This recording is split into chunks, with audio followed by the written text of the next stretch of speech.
This week on the Truth About Real Estate Investing show for Canadians, my name is Erwin Cito. We're joined by Nathan Payne, a full-time virtual real estate wholesaler and founder of Painless Flipping. Originally from Atlanta, Georgia, and most recently out of Utah, Nathan now calls small-town Ontario home. I think it's Lindsay, Ontario. But that hasn't slowed him down. In fact, he's built a thriving real estate wholesaling business that operates 100% virtually across major U.S. markets like Florida, Texas, and Utah. Nathan is the creator of a hands-on real estate apprenticeship program where he partners with aspiring investors to close real-world deals, offering a practical, no-fluff alternative to traditional coaching. We dig into how he generates leads by hiring a marketing company, something anyone can do, and I'm hearing about the strategy for the first time. His pivot to nationwide wholesaling during COVID, why he prefers U.S. markets over Canadian ones, and how his faith and values shape the way he does business. We also talk about squatter stories, wholesaling fees by market, creative ways he finds buyers, and what new investors get wrong. So if you're tired of all that guru fluff out there and coaching fees and whatnot, and want to talk about building an ethical, scalable real estate wholesaling business, then this episode is for you. If you want to book a free call with Nathan, you can go to www.painlessflipping.com. You can search for Nathan's YouTube trainings on, and again, that's on YouTube. Nathan Payne, Painless Flipping. Payne is spelled Payne. I've got Instagram links for him as well. Nathan Payne. Again, Payne is spelled with Payne. He's got a Facebook group as well called Painless Flipping. Nathan's a really good guy, if you can't tell, so please enjoy the show.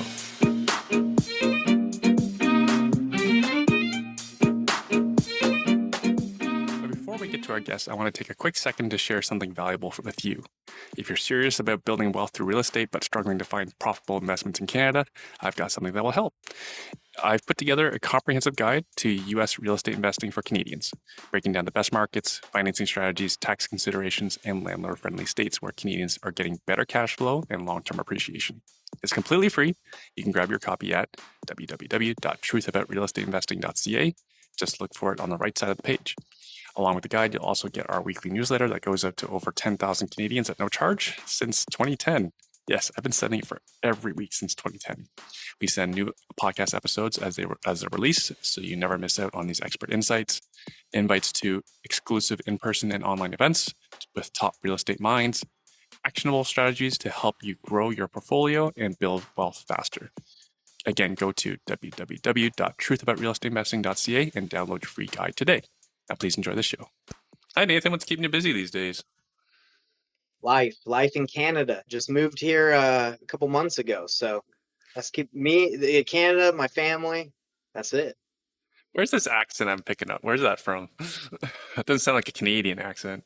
Yeah, I'm from the States. I'm from I grew up in Atlanta, Georgia, but I came from Utah when I moved here. So if that's American accent, I guess that's what you're hearing.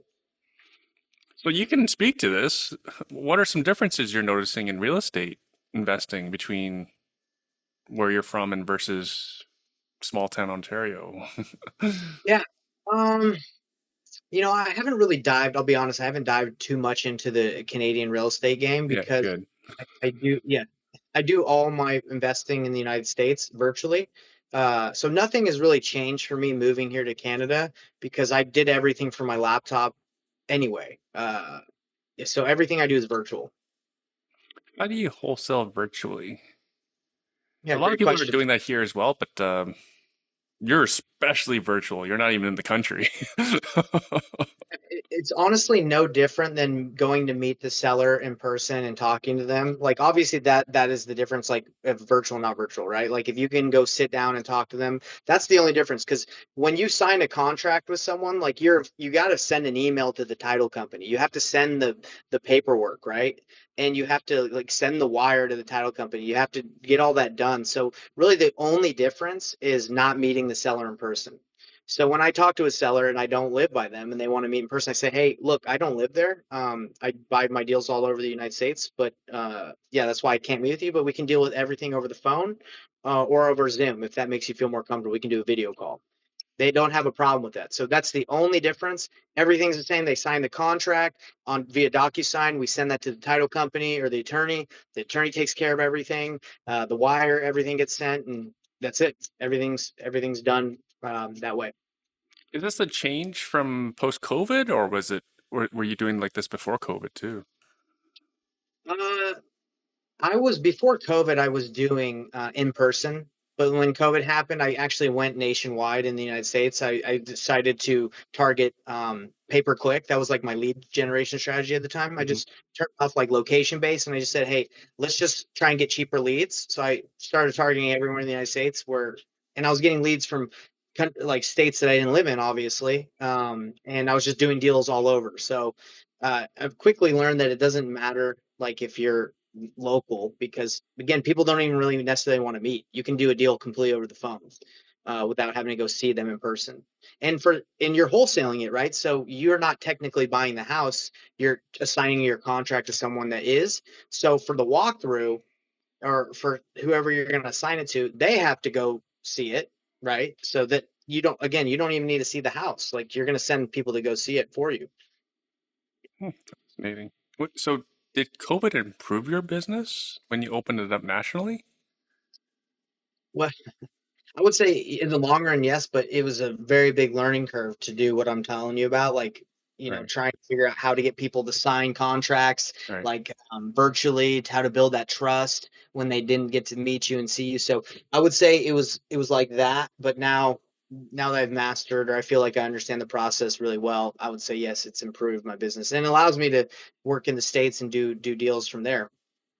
That's pretty cool that COVID forced you to pivot and it actually benefited your business. Yeah. It Yeah. enables you to continue to be wholesaling from Lindsay, Ontario. That's it. Yeah. For my mechanic shop. I bought a little farm and I just like work in my little mechanic shop. When it gets too cold, I just work in my one of my little rooms in my house, my farmhouse, but it's pretty much it. For listeners' benefit, Lindsay, Ontario is near Peterborough, which is about 45 minutes east of Toronto. And just because the listeners are going to ask, how come you live in Canada now? Yeah, my wife, I married a woman, I married a girl or a woman that was born here and raised, and she's Canadian, but we met in the States. We got married about like 7 or 8 years ago, and I wanted to get closer to her family, and we just had a kid, and we felt like it'd be good to be around her family. Her mom could help us with the kids, so that's why we moved here, just to be closer to family. Amazing. Now you teach, or you were saying how you apprentice in your wholesale school. What do you call it? In your Call it train? apprenticeship. You could call it a mentorship, but I call it an apprenticeship program. Explain that. How does that work? How do you work with people interested in learning how to wholesale as an apprentice? Yeah, so the way it works is like when I first got into wholesaling, you come across so many deals that could potentially be deals, right? And unless you have the knowledge, you like to know if it's a deal or how to structure it, you really pass up a lot of deals because you're new. Like you just don't know how to structure stuff, how to talk to sellers. And I started looking for coaching when I first started. I was like, hey, how can I got to go find someone that's better than me and I can learn from them. And most of the programs that were set up are just like a course with videos and like a weekly call, right? And you couldn't barely you barely could even talk to the main guru or the guy who was running the program because he was just so busy or unreachable, right? Or you had to pay more to even get a hold of them. So I was like, man, this is stupid. I don't need more information. I need someone to help me with these deals. So instead of, after I've been doing this for a while, I was like, man, let me just create what I needed and what like so many people ask me, like help for. Hey, can you look at this deal? Can you help me out with this? Like, can you move all this stuff like where it's very hands on? So I said, okay, instead of like a program or a course that you sell, because I don't think courses are going to get people like the experience that they need to close the deal. I said, let me start an apprenticeship where it basically looks like you come in, I help you focus on lead generating strategies and like the right focusing on the right activities. I'm not going to tell you how to wholesale all like completely from like start to finish because you're not ready yet. Like a lot of people, they need just to take bite-sized chunks, like little by little baby steps. So my apprenticeship is like, hey, come in, I'll help you master the first part of the process, which is generating leads and qualifying opportunities, and I'll help you close those deals, and we'll partner on those deals. And if you do not want to partner with me, I'll tell you exactly what to do to go get that deal closed. Because again, like that benefits me. If I can work with you and we can do a deal, I make money on real estate, and if not, you succeed in the apprenticeship. So that's how I've set it up. It's not a program or in the sense of like a course where you consume a lot of information. You have to Hmm. go figure it out, and you get it like Hmm. asked the question once a week on a like an hour call, and you got to sit through everybody's questions. It's you have direct access to me and my team. We help you with your deals. We tell you if your deals are a waste of your time or not, which Hmm. unfortunately, a lot of them are Hmm. because people just don't know. So that's how we've set it up is like you're basically hiring like a skilled acquisition person or like a sales guy in your company, which is me or someone from my team. That's amazing. I actually did something similar when I was not comfortable doing high-end real estate deals. Mhm. I partnered with someone who in my office who was used to doing multi-million dollar properties, Uh-huh. and then we split the commission. But then we partnered on it, so we split up the work, and I was there for all the discussions and all the communication and all the process to sell the property. There you And we go. split the commission, and I learned a ton. Yeah. Exactly. And that gave you the confidence, right? Because you had someone that was super skilled and high level. So you're like, hey, I can get into this. Yeah. That's the Like, same thing with us, like because the thing is like we're in the age of wisdom and knowledge. Like there's not a lack of information out there like on how to wholesale. Like you could type it into chat, AI, like there's millions of videos, like free stuff. Everybody knows how or can find out how to do it, but it's like, are you confident? Are you like, is there with the specific issues that come, like, do you know how to handle that? Like, that's where an expert, I would say, comes into play that can help you. Kind of like in the situation you said, like he was there to help you with like the little things. mhm. And then it's still the who as well. Like there's the how, but then like who's the top end video like at the time like high end photography was basically non-existent, right? So then we got the high end photographer and it was incredible. Right? Which is what our client deserved. So and I you have that as well. Like I imagine you have a Rolodex of people you need to know. Yeah. Wait, actually, that's actually a good. My next question is, what people do wholesalers need to know besides maybe someone to learn from? Wholesaling is very it's very simple, right? It's a simple concept. Right. It's just like finding opportunities or distressed sellers, like motivated sellers that you can work with to solve a problem and give them a solution in exchange for them selling you their home, right? Because no one's going to give you their house or sell their house unless you're at a discount, unless you're solving a problem that they're going through, right? Like they need to sell fast, or they're about to lose their home in foreclosure to auction. You can perform fast, make it easy on them. So um, it's very simple, but like doing the activities, the hustle, like actually doing the work is can be the difficult part. So we don't really there's not too many people to know other than like you need to know how to do the process efficiently and effectively and feel confident about what you're doing, because if you're hustling and you don't see results for like a week, you're going to want to quit because you're like, ah, man, this sucks. Hmm. So we provide that support, that work, that help to help you feel confident. But who do you need to know? Not really anyone, because you're not borrowing money, right? You don't need money. You don't need hard money. Like you can go talk to title companies and hard money lenders to build up your network, Hmm. but you don't really need to know anybody other than like, let me talk to some sellers. Hmm. What are some early what is like so actually you brought it up like what does the first week look like for a new wholesaler? And that I work with, or just in Sure. general. Let's do Um, both.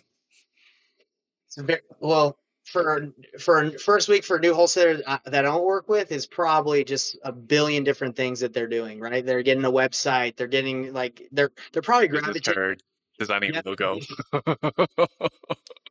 they're probably gravitating towards like they call it the whirlwind in the four disciplines of execution, like the things that don't matter but they think are important.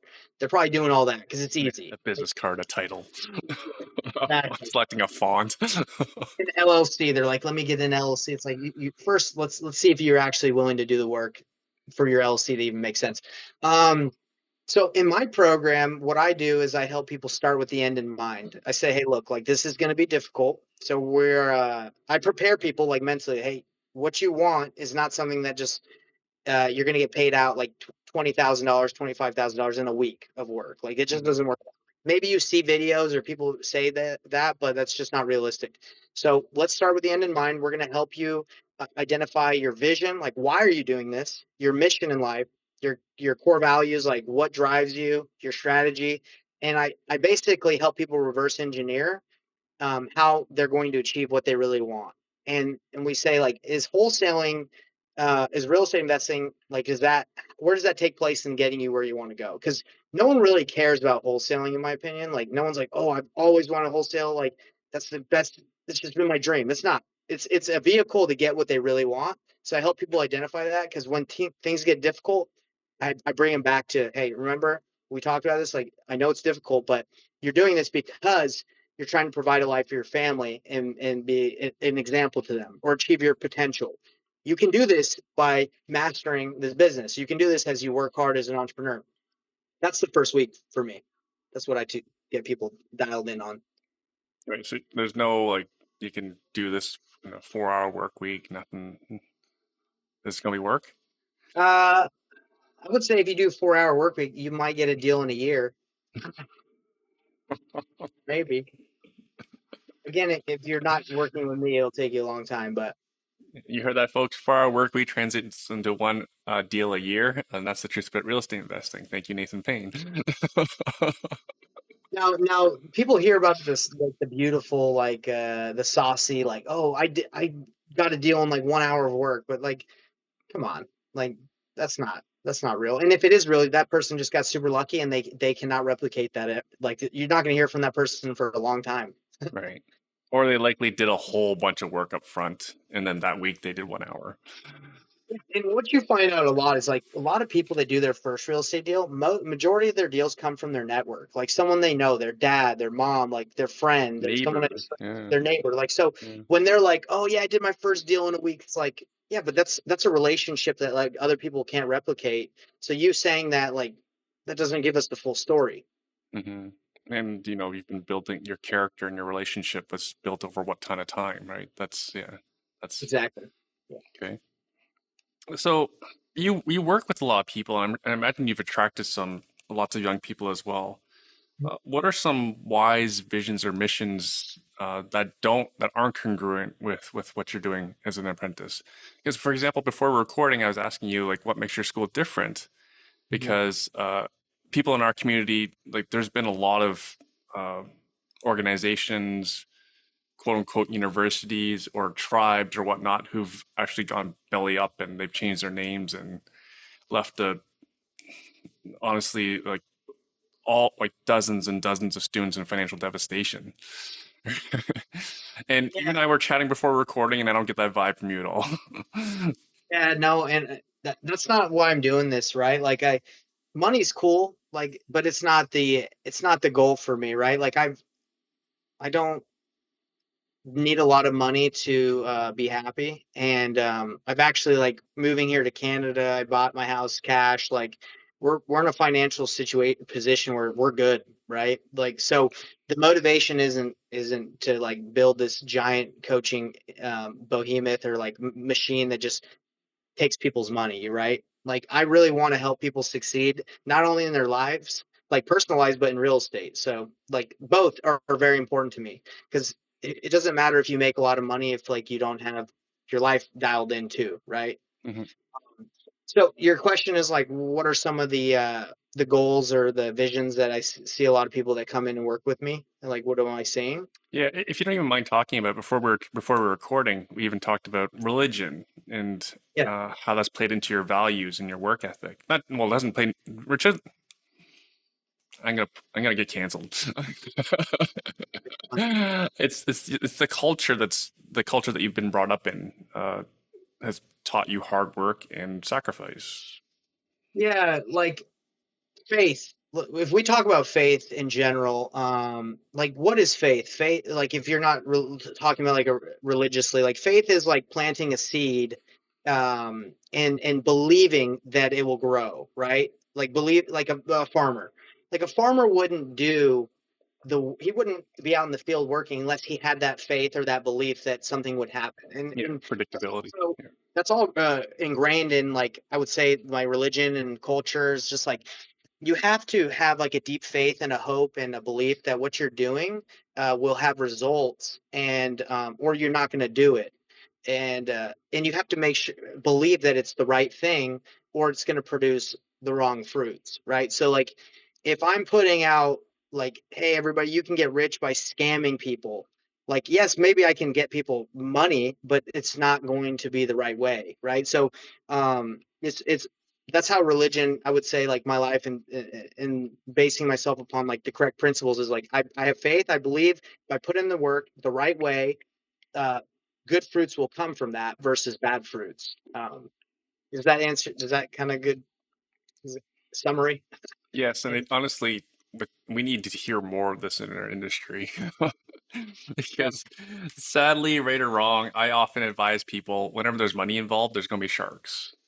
And Yeah, that's my experience, and that's a word of caution for everyone out there. yeah, Um, I don't know how else to put it. I'm not really sure where I'm going with it either. But yeah. here you are, like but in your apprentice relationship, like you are. If your if your apprentice doesn't benefit, you don't benefit. There's no deal. And same with the seller. Like the way I teach them is like, hey, look, we're here to serve the seller. If the seller is not going to benefit from the deal, like we walk away. Like it's not worth it. It's not worth like losing the sleep at night. It's not worth like the impact it will have on your character. Like to do, just to make money, to maybe a quick dollar to maybe impact someone's life for the worst, like a worse situation. Um, so my sales process is very transparent when I talk to sellers. So when I'm talking to a seller, let's say she's a grandma or just a 50-year-old, let's just say 50-year-old lady, like, and she's like, I'm thinking about selling my house. I'm going to tell her all her options available to her, and not just like tell her that cash is or my offer is the best. I'm going to say, hey, are, have you considered listing this? You're going to make more money if you list this. You should go ahead and do that if that's what is important to you. No, and then most of the time they'll say no. I just need this done very, very fast, and I'll say, Mhm. okay, well, I can buy it, but I'm not going to be able to get you an offer that you would be able to get if you took your time and you listed Mhm. it. Or so it's all about like a win-win scenario, like we talked about Stephen Covey. Like a lot of these books is just you have to care about the person and Mhm. their outcome almost more than they care about it, Mhm. because that's how you got to do business. That's how you have to live life. Right. And then I'll just share my own experience. Like one of my good friends, he wholesales. Sorry, he doesn't wholesale. He does off market purchases for his own investing, and he does Mhm. the same thing. And my point I'm just sharing this is that we, like, for the listeners' benefit, you don't need to screw someone over in order to make money in this business. Not even, not close. No, not at all. Because in the end, like, I think people that like live in that scarcity mentality, or they're screwing people over, they're going to be out of business. That's just, you can't operate in this world. I can't say you can't, because there's definitely some sharks out there probably doing very well financially, but Mhm. inside internally, like they're not maximizing their potential, and they're probably not happy. And that's what it's all about, is like loving and helping and serving people, and the money will come. Like if you do what's right, like the money will come. Now, let's talk about pay per click. So that's Google AdWords. Is that still your preferred means for top of funnel advertising? So they have pay per lead, which is like you can actually pay for a lead from a company that has done the pay per click and the SEO. You can run your own pay per click campaigns. For me, it's I actually target like very niche lists like pre foreclosure, probate, and I do pay per lead. So I used to run my own PPC campaign, but now I just let the experts do the lead generating, and then I'll buy the leads that work. And that's what we do in our program too. We say, hey, these are specific lists that you should go after. It's going to be a hustle and a grind to go after it, but also we have a specific relationship with a pay per lead company that's good, and we tell them, hey, buy some leads every month as well. That's their lead gen. So when you buy leads, how much does that cost? How many leads do you get? It depends what state, what area you're in, all that, but it ranges anywhere from like 100 to like $400 per lead. Oh, Yeah, it depends on the area, right? and these are quality leads then? Yeah, because these are people that have filled out a form saying yes, they want to sell, Oh, and yes, they put their hand up. they raise their hand, right? So instead of you hiring a cold caller and paying them, $5 an hour or whatever, and trying to generate a motivated lead through that Mhm. process, you just buy one that's raised their hand. And then what? Then what? You send them a mailer, email them, call, text. Call, text, try to get on the phone, say, hey, we got your information. Notice that you're interested in selling. Do you have a couple minutes so we can chat? Then you take them through the sales process. Oh, that's amazing. Yeah. I did not know this process existed. Paper lead's it's a big thing. There's a lot of companies that do it, and a lot of them are run off of like an auction system. So depending on like how much, like how many people are bidding on one, the price will go up. You can kind of game the system and be like, I want to bid on these, so you can get like cheaper leads than everyone else, Uh-huh. depending on like when you bid. So it's a whole process, right? Fascinating. And then what markets do you target? California, New York City? Uh, in our apprenticeship, we tell our people to go for the major metros because those are where there's going to be the most cash buyers, the most activity. So we're talking Texas, Florida. We like Utah, just because I'm from there. But like, if you name any major metro, there's going to be opportunities there. Right. So you're not just looking for cheap, you're looking for where there's going to be potential buyers for your wholesale deals. And a lot of people want to work in their backyards, just because they can, they can go see the homeowner. So we don't say that's a bad idea Right. if we look at the market and it makes sense. The only thing is like in the Midwest, um, assignment fees, like wholesaling fees, are usually less money because you can make less. Just in general, you make less because the price points of the properties are lower. They're like in the 100, 200,000. But when you get into like Salt Lake City or the West Coast or California, assignment fees are a lot bigger because homes are worth more. Hmm. So we usually try to push people to where the values of homes are higher so the fees can be higher. So what would the fee be on like a $150,000 property versus like a $300,000 property?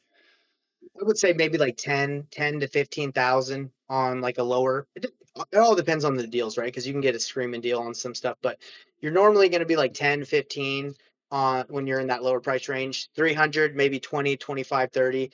If you get into like half a million, 700,000, you're getting into like the 30s to 60s. And then if you get in the millions, then you're 100K, 80 to 100K up. Wow. Right, just because there's more spread, right? There's more room to do make money because the houses are worth more.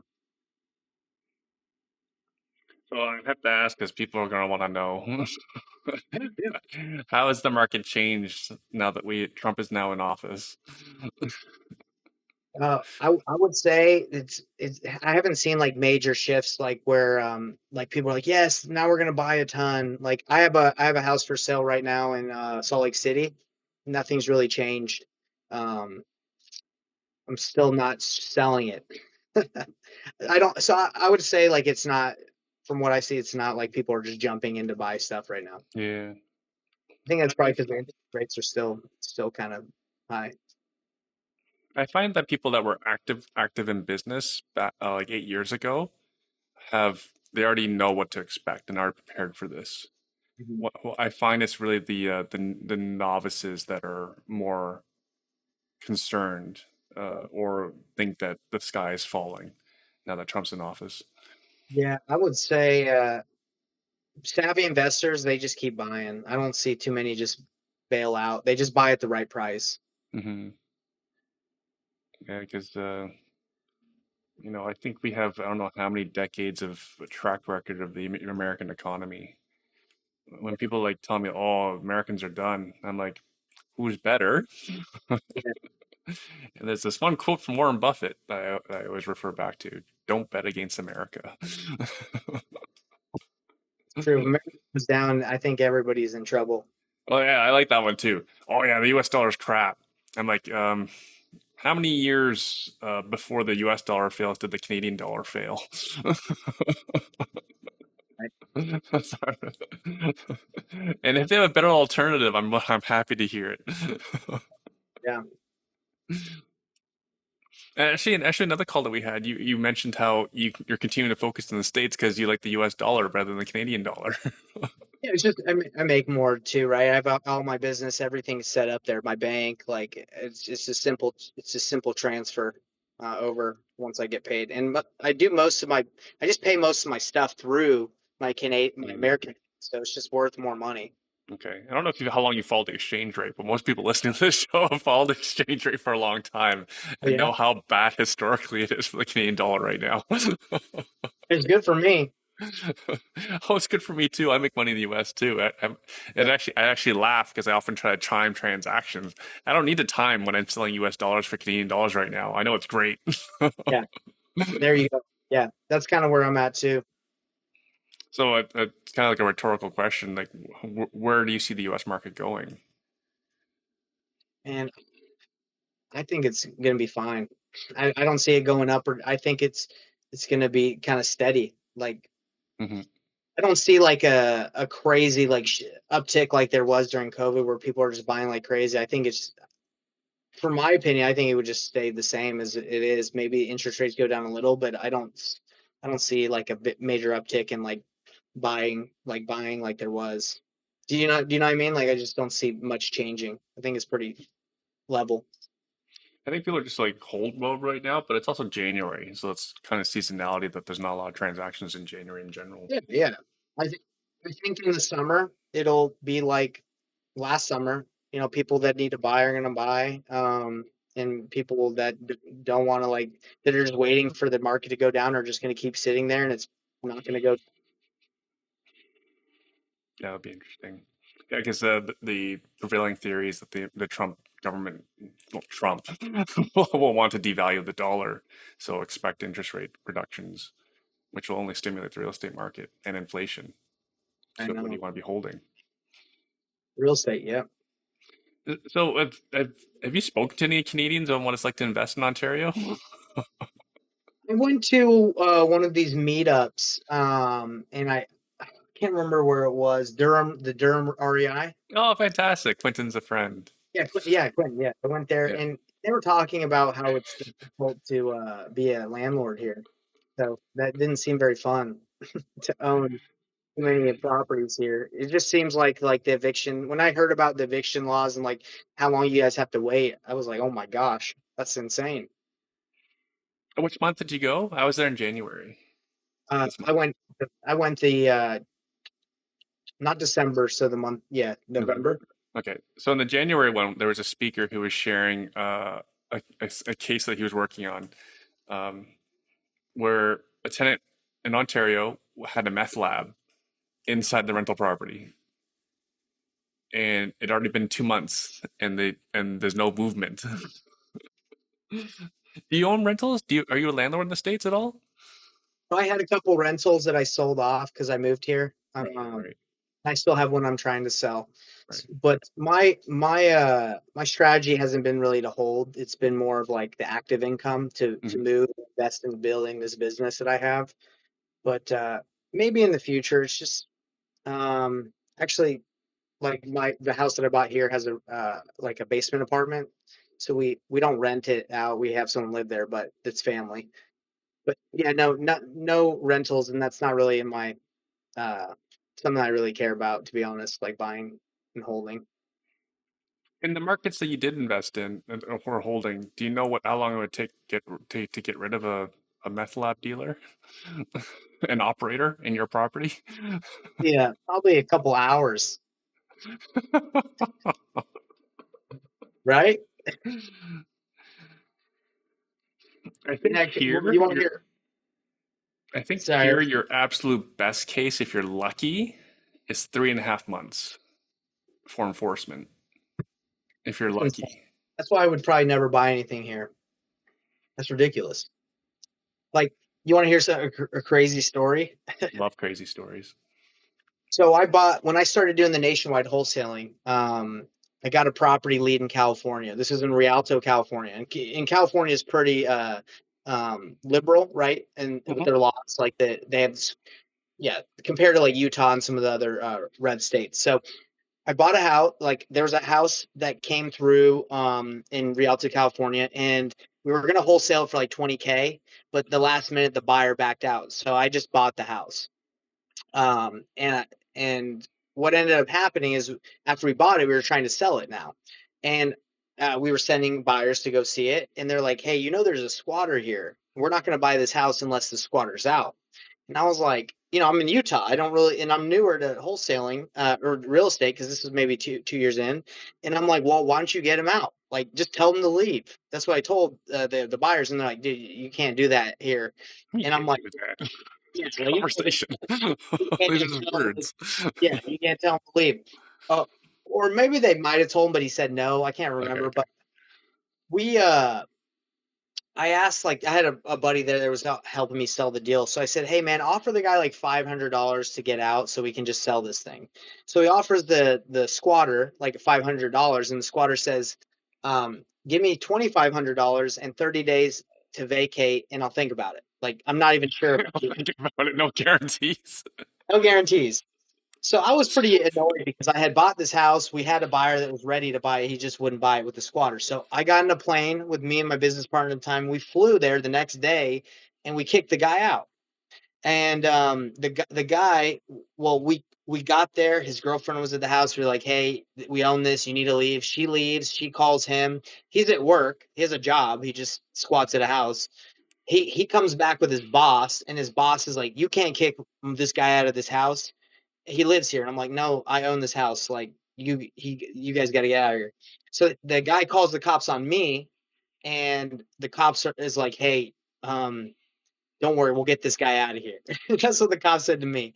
So the house didn't had no running water, no electricity, so they condemned it, right? That was the only way they could like really get it done like quickly. They just said, hey, this is condemned. You can't live in this home, and that's how they were able to get the squatter. But it's just interesting because I didn't really know about squatters' rights or anything, so I just flew there and I was like, I'm getting this guy out, and I'm not letting this like just sit there. So I got him out, and it was a pretty crazy situation with the cops, and his boss was yelling at me, but it's like, no, man, you Wait, got to get so out. he was living there with no water, hydro, nothing. He wasn't living exactly. He was just the picture of the house is just like a shack. It's not even like livable, but he was living in it because he was on drugs, and it was a bad situation. But yeah, it's crazy. If you saw the house, you'd be like, "How is someone living there?" It Man, was if this ridiculous. is Canada, the cops would make you put out the hydro and water back on. Yeah, no, no. So that was my run-in with like a liberal state. They were just like more of like, "Hey, they have squatters' rights." But I was like, "Well, look, I own the house. Get out." And anyway, I honestly probably did him a favor because he was living with no lights, no plumbing. Like the boss who was trying to keep him in the house just needs to pay him some more money so he can get an apartment or get a house, not living in like a rundown shack. I don't want to know where he was going to the bathroom. Probably going to the 7-Eleven right down the street. Better than your backyard. That's true. I didn't think about where he was going. Now, for those who aren't familiar with like being being a whole time full time wholesaler, what does like a day or like a week look like for a full time wholesaler? So it all really depends on what your marketing strategy is, right? So if you're doing outbound marketing, like we're calling or you're texting or you're knocking doors, you're reaching out, calling real estate agents, that's like your activity, right? Like if you're doing that yourself, that's what you'd be doing. You'd be prospecting, and then from those opportunities, you'd be having conversations and making offers. That's what your day would look like. Now, if you've hired that outbound out, it's pretty much you managing that and receiving the leads that come in, the sellers, and negotiating and making offers and doing that process. Now, if you don't do outbound and you do pay per click, pay per lead, mail, leads are coming in, and then you're taking those calls, making offers, negotiating, and that process. So it really depends where you're at in the business and what you do. When we work with people that are new, we tell them, hey, you're gonna have to like cut your teeth on outbound because you just got to learn those types of conversations first. Then get into paying for inbound, pay per click, pay per lead, mail. But don't start there because you're going to spend a lot of money that you're not going to be able to get back because you're not ready. You're not ready to have those conversations yet. And then what buyers lists? Like, is that something you can purchase as well, or? Buyers, I teach instead of getting like a big buyers list, I teach like how to efficiently go and find out who's buying in that area where you have a property that you're potentially looking to wholesale. Data in the United States is like very easy to come by. You can see who's flipped a house like right next to yours. You can find the real estate agent, the LLC that bought it, the person's phone number. So what we do is we just say, hey, look, wherever you're have a property, call a couple of the people around there and see if they're interested in buying another opportunity, another flip, and go from there. That's like one of the an easy way to do it instead of like get a list, call through all the lists, try to build relationships. We do it pretty much when we have the deal. Interesting. And then is that what you're doing as well, even at your level and scale? Yeah, yeah, same thing. We're actually trying to get a lot of the properties that we have on the MLS because the MLS has the best buyers, right? Whether that's a tradition, like a family that wants to buy it, or a lot of cash buyers look on the MLS. So if you can get your property instead of just trying to find like a cash buyer off market, right? Like to buy it, if you can get it on the MLS, you're going to make more money. So that's what we normally try to do. Okay. So AKA Realtor.com. Yeah. So it's actually you would actually list it as in the behalf of the seller. There's things called novations. There's things called attorney in facts where you can sign the listing documents in behalf of the seller, and then you can list it for them on brokerlist.com. And brokerlist.com for like $100 allows you to list their property on the MLS. So that's what we do to get more eyes on the property.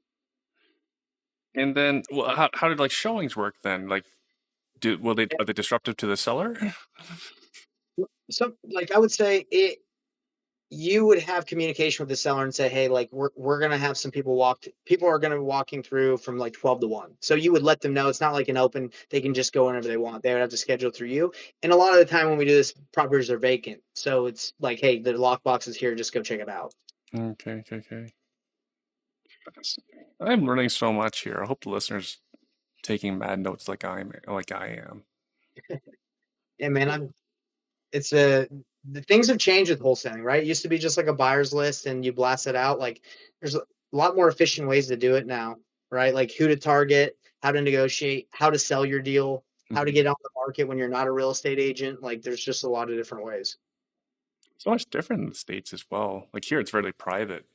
Here, it's like here you get in trouble if you call someone.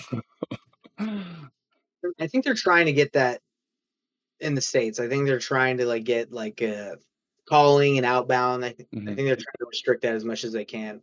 But is that state by state or is that federal? I don't know. To be honest, I think it's federal. I think it's just like nationwide. They're trying to get that a little bit more dialed in with like the carriers and what you're the. I think I can't remember what the law is, but it's something like about people have to opt in to like your text messages when you send a message. They it says like, hey, this is reply stop if you don't want to receive these. So like a Mhm. lot of people have more opportunity to like not receive stuff Mhm. if you want it. Yeah, I remember seeing a pro tip from someone now. They would buy water utility lists. Actually, who was late on water utilities, and that was the list that they would work with. And then I think most people can imagine you don't want to be anyone who protects their privacy. You don't want to call from people looking to buy your house just over a late water bill. Hey, you're late on your water bill. I was wondering if you want to sell. Yeah, exactly, exactly. Yeah, Well, yeah, maybe you pick on the people that are like 90 days late on their water bill because, yeah, yeah. Who in good financial standing wants their water cut off? Not me. I need that water. Yeah. What else do new wholesalers not know about wholesaling? What else can you tell me? Dude, man. I would say how important the sales process is. A lot of people like they'll watch videos and they'll see like just make offers like and, and I see that and I get the concept like making an offer is better than never making an offer ever, right? But like the way you make an offer matters so much. Like there's a lot of the software out now that will do automatic offers. It will automatically send out offers to real estate agents, to sellers, and that doesn't like increase your, maybe that'll increase your opportunity of conversations, but it's not like it's going to get you like a ton of deals. Like it's the Mhm. way that you structure the deal, it's the conversation you have, the trust. Because we get a ton of offers on our property, like that I'm trying to sell in Salt Lake still, but like they're low and we don't feel like calling them and being like, hey, going back and forth. Like if someone were to call and like have a good conversation and present something, like we'd be more open to work with them instead of just. So anyway, that's I'm just ranting, but it's just making offers and having the right sales process is extremely important. Not Mhm. just making an offer for the sake of making an offer. Now, do you have any long-term relationships with buyers, for example? Since you're cover the whole country. Because like again, my context for here is well, the community here is much smaller. Right, right. So there's only like a very small number of good wholesalers, and pretty much all the good buyers know them, and they all know each other. Is it anything like that in the States? Because you're covering such a humongous population and territory. Well, honestly, like I don't there I don't we hedge funds were something that were like big and during COVID, like people were trying to sell all their deals to hedge funds. But like you didn't have a relationship with the hedge fund, like maybe someone an acquisition rep there that like you could talk to. But for me, like I have relationships or like friendships with the buyers just because like we're good friends. But it's not like I'm repeatedly selling them stuff because like as a wholesaler, you're really trying to maximize your fee. So it's kind of hard to build relationships with buyers because you're usually trying to get as much as you can. If it was like a volume thing where you had so many deals and you were just like, hey, I'm just gonna keep feeding you and just keep paying me like a fair amount, then that would probably be better to have like easier to maintain relationships that way. But like we're always trying to maximize as much as we can, so we don't like have repeat buyers that much. Like you Mhm. have some that like you're tight with and they can buy it quickly if you're in a pickle or you need to get it done, but um that might not be true for everyone, but for me it's more of like we're friends, we like each other, but I'm not selling you every deal just because we're cool. I need to maximize how much I make on everything. Have you ever had to sue a seller for breaking a contract or not following through on a contract? And we're actually in a situation like that right now. This lady is in pre-foreclosure. We stop the foreclosure. We reach out to the attorney the day of the auction, and we say, "Hey, we have a contract to buy this property. Can you stop the foreclosure, the auction, at the auction?" He says, "Okay." So we stop it, and we tell the lady, "Hey, we're gonna buy this in 30 days. You have 30 days because if it wasn't for us, like she would lose the house." So he said, "We're going to give you 30 days to try and figure out how to keep the house, right? Like to figure out working with the mortgage company. But if you don't in that time, like we're going to have to buy the house." So, it's getting pretty close to the closing date, and the seller does not want to sell. They're like, "No, I don't want to sell. I'm going to figure it out." It's like we stopped this, and we agreed that we helped you stop this and went through this process, like you would sell it. So there's a couple options that we could do. Um, you can do file an affidavit of memorandum, or that's basically a notice of interest. You're clouding the title. So if someone else tries to buy it, let's say she's getting like a little squirrely and tries to sell it to someone else, when they go and pull title, they'll see that it's clouded and someone else has like has an interest to buy the house. That's one way, right? Like if someone tries to go around you. But that doesn't stop because if she loses the house to foreclosure and just like tries to save it again and she doesn't, like that filing that affidavit memorandum is not going to stop the bank from taking it. So we could th- do that, but another thing is you could sue, right? Do what is it like Liz pendants? I think that's what it's called. Um, that's what it is in the United States. So it's basically just filing saying, hey, like you need to perform on the contract. You can, but I don't know. Uh, I usually file an affidavit just to protect if someone else is going to buy it. But if they are not, if they don't want to sell, I just usually just say, well, if they don't want to sell right now, but when they do, I'll be ready. That's kind of how I roll. Yeah, different here. I've heard of wholesalers suing sellers. Oh, I wouldn't do that, man. Like for me, if someone wants to stay in the house, like they're like, hey, I'm going to sell my house to you, blah blah blah. Like we agree on a price, and then they say, hey, look, I've decided not to sell. I'm going to stay in my house. I'm going to say, I get it. I don't know what's happened, but when you are ready to sell again, I'll be ready. Like I filed an affidavit memorandum saying I've clouded title, so I will be the one that you sell it to because that's what you agreed on. But if they just decide they want to stay, I'm not going to make them just because maybe they change their mind. It's fine. It's whatever. But if they're trying to go around me, that's when I would be a little bit more aggressive. Very cool. Nathan, where can people learn more about you? What's the best place? Painlessflipping.com is Payneless flipping.com. That's my last name, Payne. That's if you would like to chat. If you'd like to chat about our apprenticeship, that's where I would go.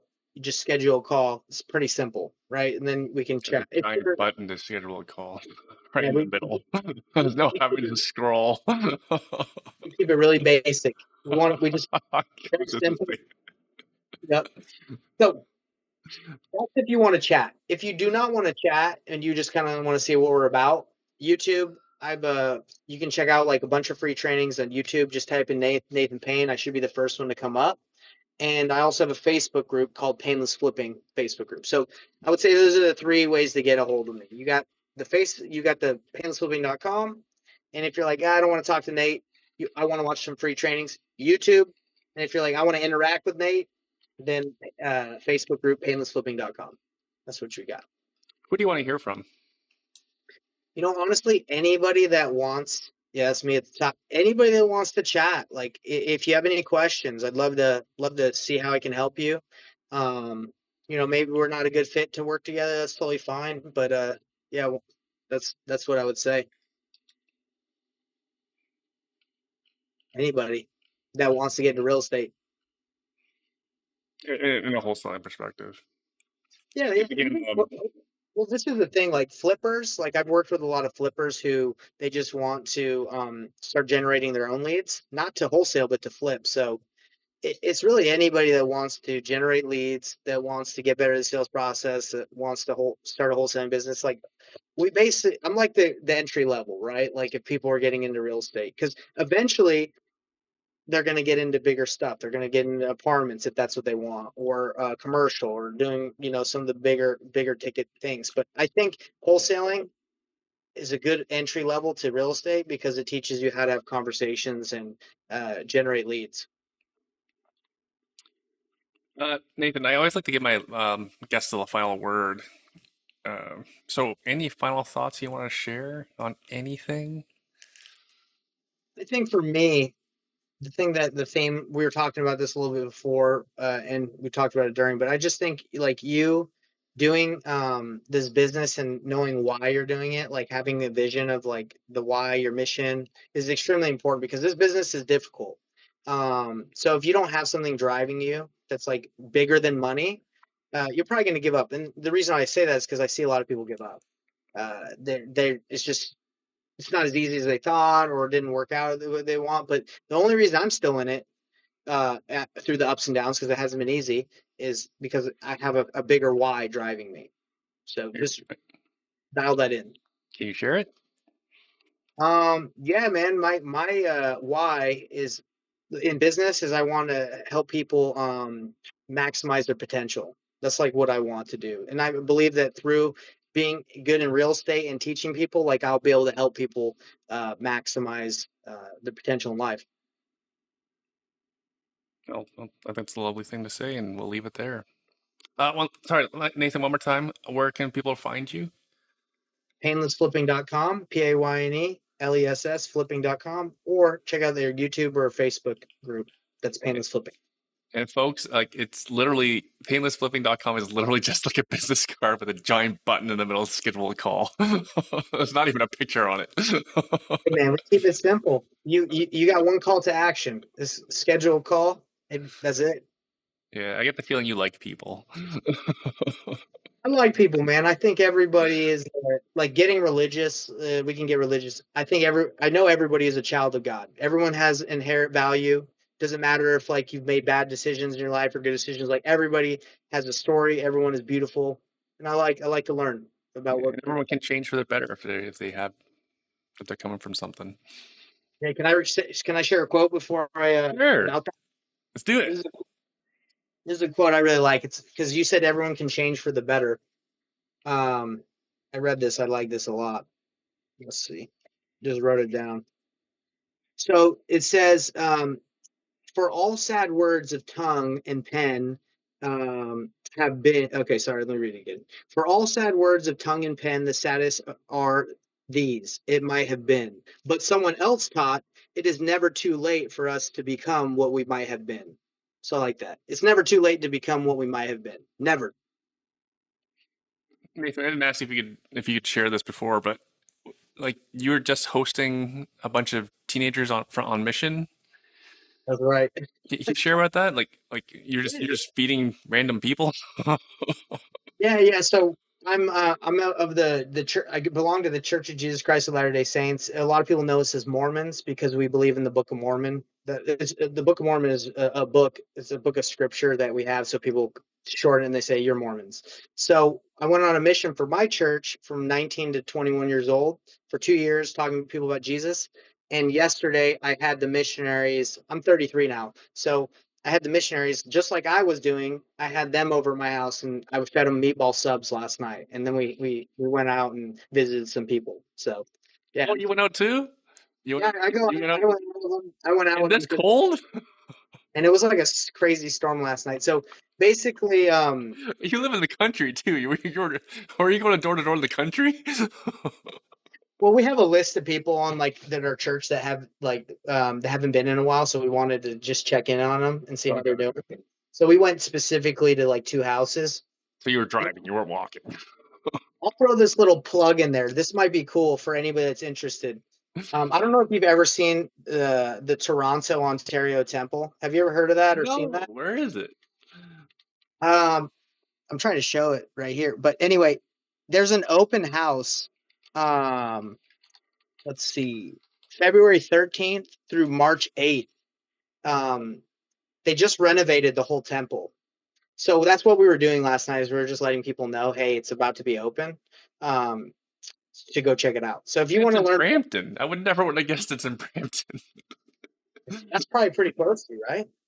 It's yeah, 45 minutes. Anyway, so that's what we did yesterday. I fed the elders meatball subs, and then we went and let people know that the Toronto, Ontario Temple is doing an open house from February 13th to March 8th, so people can go and see like what we do in there. Because a lot of people are like, "What the heck are you doing in those temples?" Because you can't, like, even members, you can't go in unless like you have a recommend or like I would say like an active membership that you're like can go in. Yeah. Uh, so anyway, it's open to the public. We're letting people know. Anybody that watches this, if you're interested in going to the LDS temple, the Mormon temple, it's going to be open up for like 3 weeks and from February to March. So Anyone interested in learning more can book a call with you too. you want to learn about Jesus, book a call. If you want to learn about real estate, book a call. I'll Or if you talk want to to learn about both, book a call. you either. Same call. Well, let's just chat about it. Love it. Nathan, thanks so much for doing this. Yeah, man, it was fun. I had a good time. Thanks for having me on. All right, friends, that wraps up another episode of the Truth About Real Estate Investing show for Canadians. Hope you got as much out of this one as I did. Remember that whether you're just starting out or a seasoned investor, there's always something new to learn, and it's always about building that practical knowledge base that gets you closer to financial freedom. If you found value today, please do us a favor and leave us a review or a rating, share this episode with a friend, or better yet, join our community of real estate investors who are taking action and making moves. And hey, if there's a topic you want us to cover or have there's a certain guest you'd like us to have on the show, drop me a line. My DMs are open on social media. Reply to this email. that this have arrived on. I'm not hard to find. We're all about getting you the unfiltered truth to help you on your journey. Thanks again for tuning in, and we'll see you in the next episode. Until then, stay smart, stay curious, and keep building that future. Catch you later.